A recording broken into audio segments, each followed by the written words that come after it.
Hello guys! Hello mga kaka-caregiver.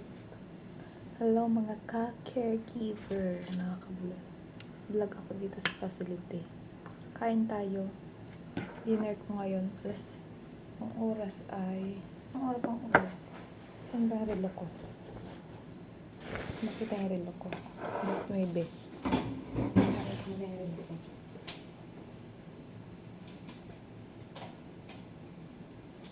9:30.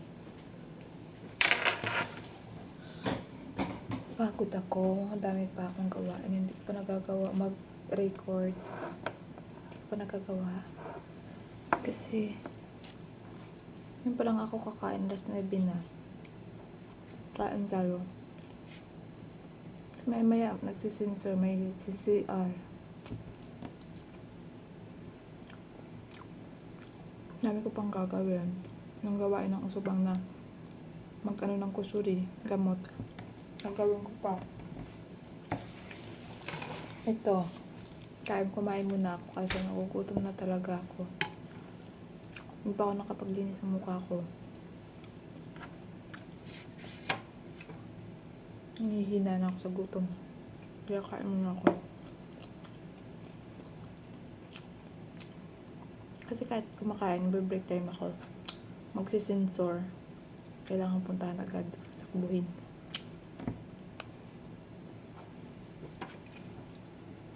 Ang ulam ko guys, ito. Anong ulam ng matatanda? Ganun yung ulam ko. Mga gulay-gulay. Healthy balance ang pagkain nila dito kaya.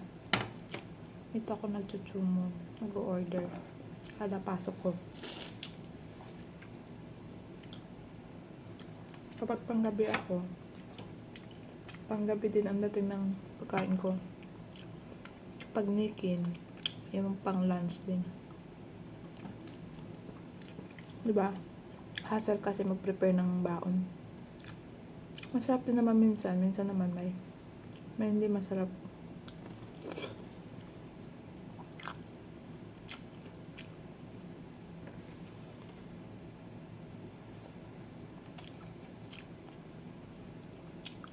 Magpiga pa ako ng towel. Mag-record pa ako. Mag-a pa ako ng kusuri. Ano pa ba?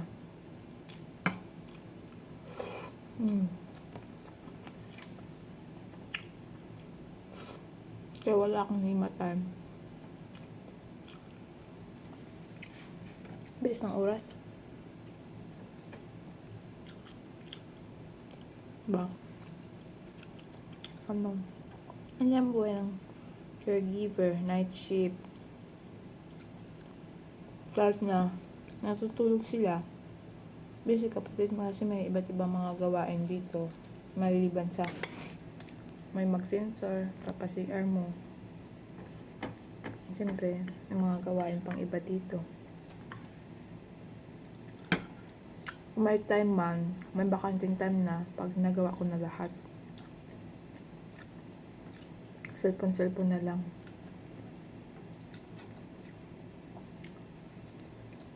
Pero, ngayon,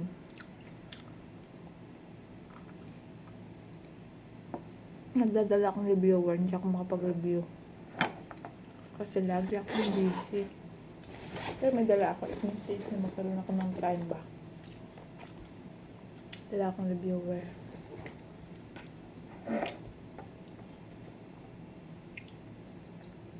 Yun lang. Hirap ng caregiver. Panggabi, ikaw lang mag-isa kasi.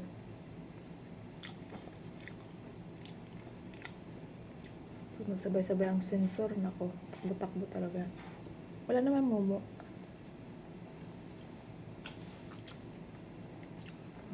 Yun lang guys. Thank you sa mga nanonood. Kain muna ako. Kain tayo.